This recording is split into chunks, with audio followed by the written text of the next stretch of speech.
I'm over here at the Sustainable Homestead Institute. There'll be a link in the description below. My name is Justin Hitt, and I have a newsletter called Prosperity Homestead. And I'm here at the Sustainable Homestead Institute demonstration site for market gardens. Now, what you'll notice in the background is this doesn't look like any market garden you've seen before. It doesn't look like the typical market garden because it is focusing on permaculture and regenerative land management strategies. Right now we're in cover crop. It is April. It is still like 60 degrees outside. It's a little cold, but I was just coming out here to inspect the crops and to see if we're almost ready to flail this out and get the beds going for the new growing season. Now, I want to share with you 3 common mistakes people make when they have larger than average gardens. Now, if you've got a family, you're going to need 2 acres per every person in order to feed 100% of their caloric need. Now, that's not including small livestock such as chickens, rabbits, goats, different things like that, guinea pigs, quail, whatever. So just if you're eating vegetables only, a complete vegetarian diet, or a combination of grains and vegetables, you need 2 acres per adult person in order to feed 100% of your caloric intake. Now, why would you want to think about the caloric intake at that scale? Now, first off, this is a mistake people make. They grow a garden that's too small. Now, it's better to have a 1 meter square foot style garden than it is to have no garden at all. But once you do that, you want to cookie cutter that garden to grow it as big as you can, because the biggest waste in today's environment, we talk about the climate change, we talk about fossil fuels, but we don't talk about the billions and billions of dollars in resources that goes into landscaping and lawn. We want to turn that lawn into food. And this is one of the fastest, easiest ways of doing it, is basically establishing a large garden, planting cover crops. We still got a lawn, right? These cover crops are biomass. It's going to feed the soil, feed the soil food web, and help us grow vegetables. But ultimately, and in all my videos I talk about this, you start small, but don't limit yourself. You want to have as much square footage as possible in vegetables, in food. Now, again, if you don't have 2 acres, let's say you have 2 adults and you don't have 4 acres, or you don't have 4 acres of garden space, that's okay, because a 4-acre garden is pretty big. I want you to start with a 40-foot by 40-foot garden, a 12-foot by 12-foot garden, a 5-foot by 5-foot garden, whatever you can get. And again, my audience is landowners, so most of them have 5 acres or more. You want to start wherever you are and start understanding the cycles. You're going to have several planting seasons depending on what kind of climate you're in. You're going to have different soil conditions depending on where you're at, different sun conditions. I want you to get practice with that. Once you get practice with that, you'll start understanding some of the cycles. So one of the cycles we use here, and so it's a mistake not understanding the cycles. One of the cycles we use here is we use permanent raised beds. So these beds were built one time, and then we manage them in such a way to grow the maximum amount of biomass, because we started out with Virginia red clay, and it grows fine, but it doesn't grow really good. It doesn't hold water. It tends to spread water because it's mostly clay, and we need to put as much biomass in the soil as possible. So the cycle we have here is we grow a season, and then we cover crop for a half a season or almost the whole season, and we have idle beds periodically. So in your 40 to 40 foot level area, you might have 6 rows. You're going to plant 5 rows, and you're going to leave 1 row in cover. The permanent raised beds mean I only need to come out and till 1 time, and because I'm only coming out to till 1 time, I didn't realize how sunny it is. Because I'm only coming out to till 1 time, I'm reducing the amount of fossil fuels I'm using. Now, the cover crops, we have a combination, and this is another mistake people make. They don't understand what it means by doing a cover crop.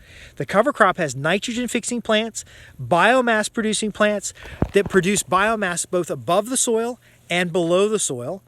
And this gives us that tilth that we need. We don't need to deep till. We can get out, and the folks have come out here and used the broad fork, and we have lifted the land up with the broad fork. But ultimately, we're going to let all the work be done by the plants themselves. Okay, we're not too worried about whether we got the right tiller, or we got the right shovel, or we got the right tools, or we got the big enough tractor. All of this was done with a small BCS tractor, but it could have been done by hand, leveraging nature. And because the original garden here was more of a natural farming style, and it actually grew great. I got like 4 bushels of hot peppers out of it, and I still got hot peppers dried and turned into sauce and ferment. It just more hot peppers than you could think of. But ultimately, in your market garden, a market garden is going to be the vegetables that you get from the marketplace. You're going to have to know these cycles. You're going to have to know what kind of cover crops work great in your area. You're going to have to make sure those crops go in at the right time. Scott got these in at the near perfect time. Now, again, I told you I was at the Sustainable Homestead Institute. This is where I volunteer my time to implement what we teach and ultimately show you that this works at any scale. We have a number of paddocks. You can see this is a paddock up here. There's a paddock back there, and there's a paddock over there. Any one of these paddocks could be your quarter-acre garden. When I was growing up, we had a quarter-acre garden for a family of 6. Yeah, 6 people. And ultimately, it fed the majority of our vegetables during the growing season. Now, again, you need 2 acres per every 1 adult to provide all 100%. But if you can only cover 5% or 10%, that is definitely a start. And it's going to help your grocery bill. It's going to help you get better use from your land and ultimately produce better abundance. Where I live in the city, I actually got in trouble with the city for having a 40-foot by 40-foot garden. So now all I have is a 12-foot by 12-foot garden in the city, and that provides about a third during the growing season, not year-round, a third of my vegetable intake, and I supplement that with meats because, again, that's 2 acres per 1 person if you're doing all vegetable calories. Okay, so you're going to have to choose your crop. That's the third. I don't know if it's the third mistake, but that's another mistake here is your crop selection. If you need to grow more calories, you need more calorie-dense crops like potatoes and corn, and you need to also be stacking a function. This grass behind me, it's actually not grass, it's wheat, but or rye. This behind me contains the grass, the legume, which is nitrogen fixing, the clover. It contains actually daikon radishes. It has a lot in here, all stacked together. Well, you can do a 3 sisters garden. You can have corn, squash, and beans.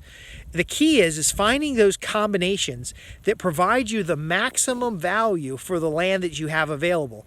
Like I said, at my house, I have a 12-foot by 12-foot garden. That's the grass-fed garden that you see in a lot of the videos. I wasn't allowed to have a big garden. And think about that. I own the property, I pay the property taxes, and the government is telling me what I can or cannot grow in my yard. Think about that. Will there be a time where they tell you what you can and cannot eat? Well, again, that's why we grow gardens and we put the time in and we learned the mistakes to avoid and we implement the time and the activity. It gives us this kind of abundance. Look at all this back here. Now, again, we know the cycle, so we're getting ready to get to the point where we mulch the grass. So we use a flail mower to mulch the grass. And the flail mower doesn't cut it into little tiny pieces like a lawnmower. We can also use a scythe. I've been out here to scythe. Other people have been out here to scythe. But ultimately, we lay that grass down as mulch.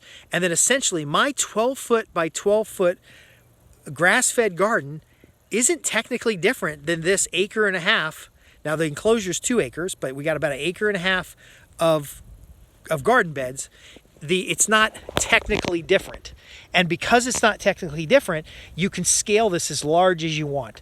Now, do you scale it to whole, if you own 5-acre lot, do you scale the whole 5 acres? No, I would recommend you have at least half of your, for every square foot of garden you have, I want you to have a square foot of biomass because we don't want to start feeding that soil. Most soil is degraded. This soil was not ideal. It's much better now than it was in the past, but even this soil doesn't have all the minerals and all the resources that we're looking for. We have to put those in with the cover crops. We put those in with the nitrogen fixing plants. We put those in with some mineralization. We put that in, the pH level, for example, of clay soil isn't all that good, so we put that in with the lime and different things. But again, we don't put fertilizer out here. We're using animal manures. So here's the last part. If you think you're going to feed your family on just 4 or 5 acres with the pests, with the weather changing, with all of the concerns out there, and not have some kind of animal. Now again, you could have earthworms. You don't have to have, not earthworms to eat, but earthworms to build that soil up. That could be your first animal. Then maybe you get some quail. They're small and quiet. Maybe you have some kind of rabbits or chickens. It all depends on your zoning. Or maybe you've partnered with a farm in town or out of town that's going to provide you animal manures, because if you want to go 100% without external fertilization, without buying 10-10-10, without buying municipal waste, that's very often what your fertilizer is made of, and you want a completely organic and regenerative agriculture, you have to mimic nature. And nature is basically ruminants moving across the land, eating the grasses and crapping everywhere.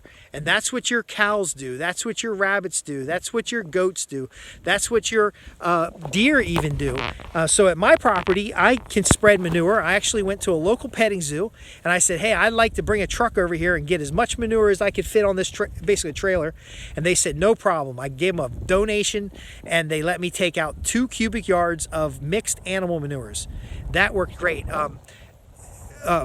The Permaculture Method, Jeff Lawton tells a story about the best place to get a good quality mix of soil, because again, they're mineralizing the animals, they're feeding the animals all kinds of good food, and that waste, once composted, can go out on the property.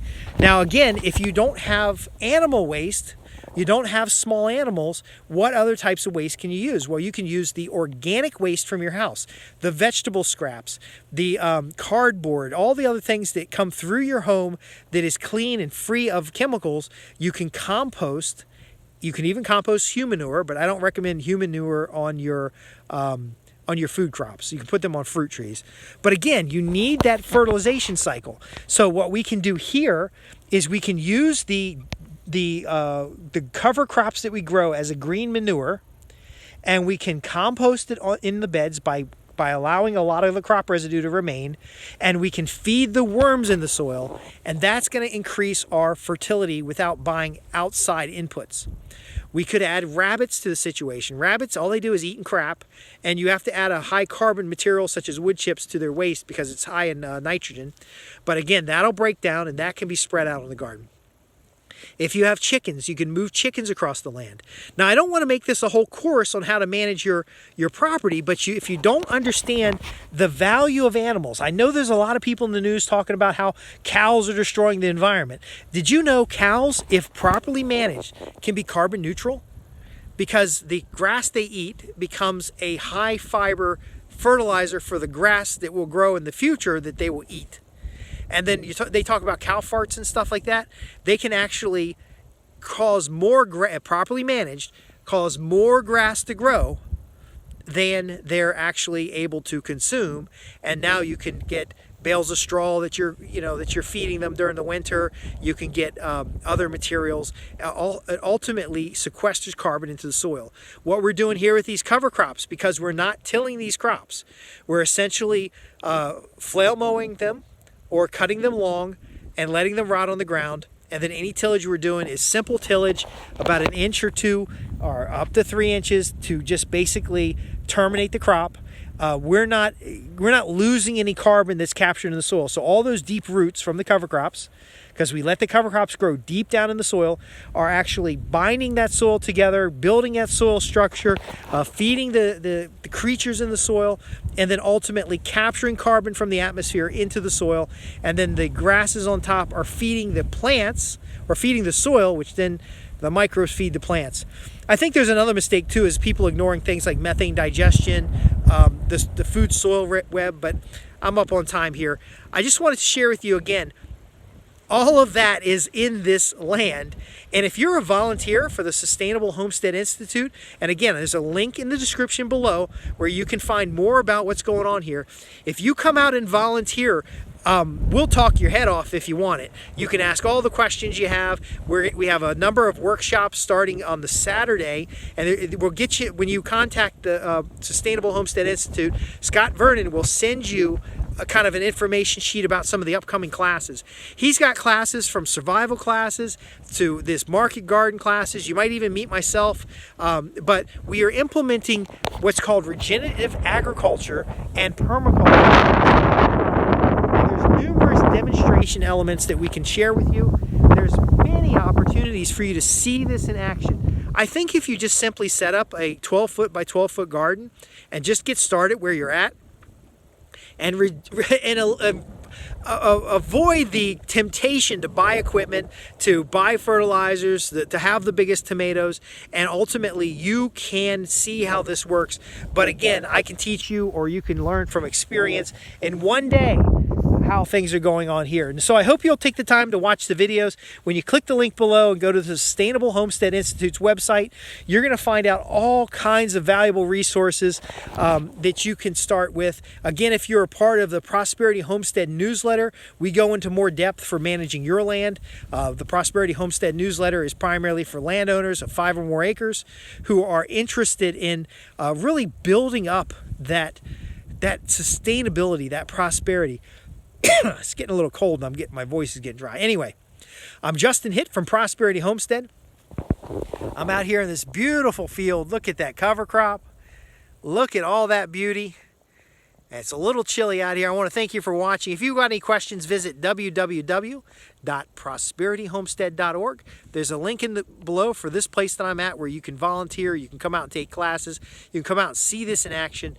And I want to wish you all the best because, you know, times are going to get tough. And it's going to be difficult to get good quality organic food. They're already pushing manufactured meats. They're making synthetic THC. They're making synthetic vegetable fertilizers and GMO stuff. If you want good quality, God-made food, then you're going to have to grow some of it yourself. And if you can't grow it yourself, you need to know what you're looking at when you partner with a farmer by buying good quality food at your local farmer's market. I want to thank you for watching. Again, I'm Justin Hitt with Prosperity Homestead. I'll see you next time.